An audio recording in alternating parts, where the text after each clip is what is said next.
В Ухте журналистам показали организацию антитеррористической безопасности в школе номер 2. Ранее родители учеников инициировали в учебном заведении проверку, которая выявила несколько нарушений требований безопасности. Металлоискатели и тревожная кнопка отсутствовали. Кроме того, можно было спокойно и без проверки охраны пройти внутрь. На сегодняшний день все выявленные недостатки оперативно устранены, заверяет руководство учреждения. Когда идет массовый поток, то есть на входе стоит дежурный администратор, работает вот эта пропускная система СКУТ, рядом находится охранник ЧОП, который, если человек вызывает какие-то подозрения, применяет свой ручной металлоискатель. Если у нас появляются в школе посетители, охранник ЧОП проверяет документы и регистрирует в журнал посетителей.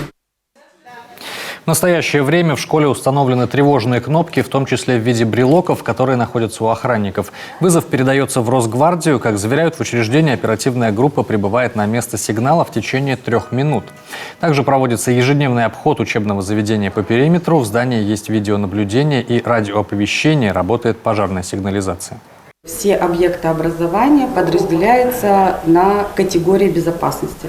Там, где установлена 3-я категория безопасности, это по постановлению правительства проведена большая работа. То есть в этих учреждениях дополнительные ко всем другим мерам безопасности требуется физическая охрана. То есть эта мера прописана законодательством Российской Федерации.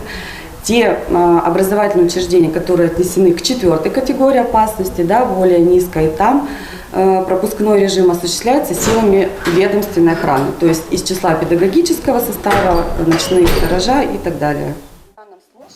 Как заверяет руководство Ухтинского управления образования, с любыми вопросами и фактами замеченных нарушений безопасности учебных заведений ухтинцы могут обращаться напрямую в ведомство. Реагирование будет оперативным.